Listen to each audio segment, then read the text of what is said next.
प्रणाम पिताश्री, प्रणाम भैया। खुश रहो मेरे भाई। कोर लगे दादा, खुश रहो पोता। अरे कमलराज, हाँ भैया। क्या तुम्हारे भाग में लिखा है? हाँ। जो अपने हाथ से पिता का भोजन नहीं करा सका, क्या? अभी से 2 मिनट तुम पहले आता तो कुछ अपने हाथों से भोजन करा देता पिता का। खैर कोई बात नहीं भैया, पिताश्री का भोजन करा दिए, पिताश्री का पेट भर गया होगा।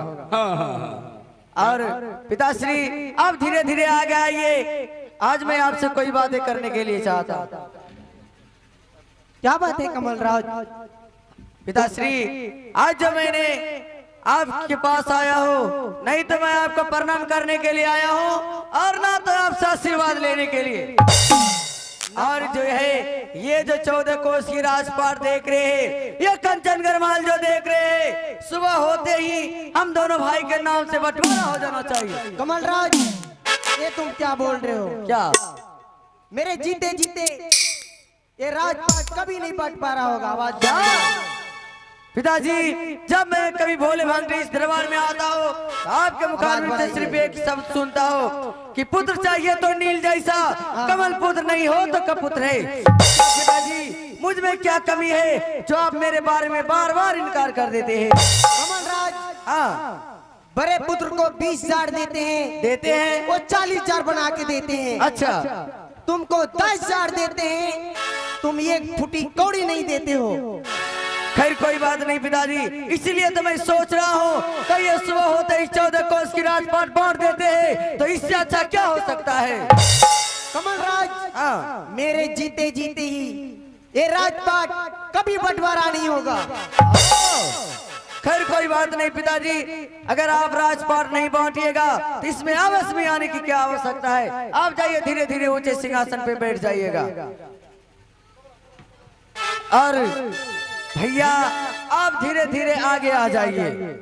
बैठिए पिताजी, आप टेंशन मत लिया कीजिए, बैठिए।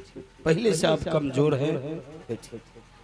मेरे भाई, हाँ, आज तुम्हें क्या हो गया है?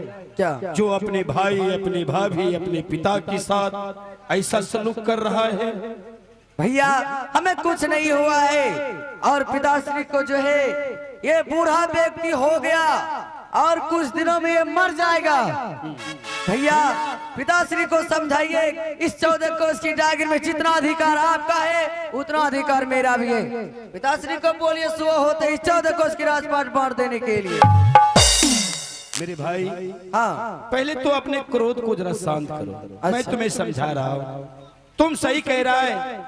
इस राज में हम 2 भाई, जितना अधिकार इस राज के ऊपर मेरा है, आपका है, उतना अधिकार तुम्हारा भी है, मेरा भी है। लेकिन मेरे भाई तुम अभी नादान हो। अच्छा, राज के विषय में तुम्हें क्या मालूम है?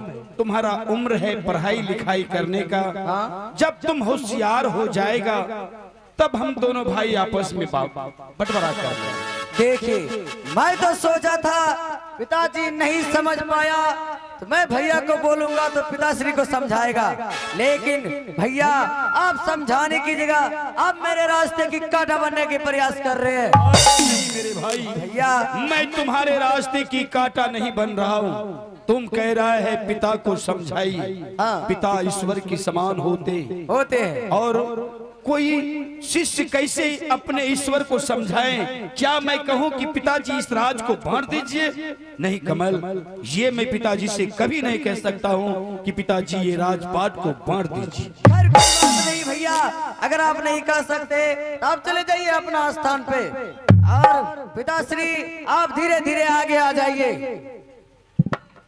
पिताजी मैं आपसे अंतिम बार पूछ रहा हूँ, क्या ये